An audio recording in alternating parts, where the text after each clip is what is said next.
Part 1, Day 1, Unveiling the Unconscious Words.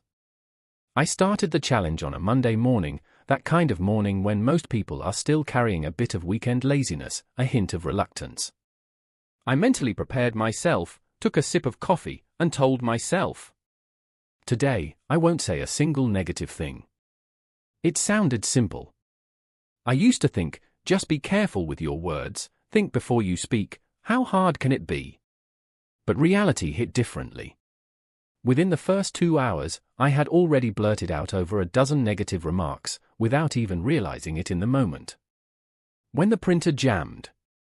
This thing always breaks. When I checked my calendar. Seriously, not a single peaceful day this week. Reading the news. More bad news. Of course. I wasn't trying to be negative.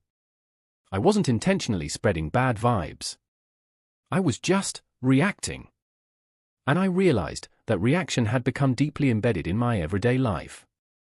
It seeped into casual conversations. It hid in harmless jokes. It showed up in how I bonded with coworkers and made small talk. I remembered a friend once joking, if Vietnamese people didn't have anything to complain about, we wouldn't know what to say. I used to laugh at that. But that morning, as I struggled to stay positive, I didn't find it funny anymore. Because the moment I tried to remove negativity from my speech, I suddenly felt awkward. I didn't know how to respond when a coworker vented about work. I didn't know how to react to negative headlines. I didn't know what to say when someone teased me about waking up late, and I normally would have made fun of myself just to play along. So instead, I chose silence. Not because I had nothing to say, but because I was afraid that saying anything might break the challenge. And in that silence, I saw something clearer than ever before. White right pointing backhand index. I had been using negative language as an emotional release valve. And even worse, I'd been using it as a way to feel connected and gain sympathy. I started paying closer attention to the words forming in my mind. And I saw, my brain operated like a flaw detector. It constantly looked for things to complain about. A slow driver. A sudden rainstorm.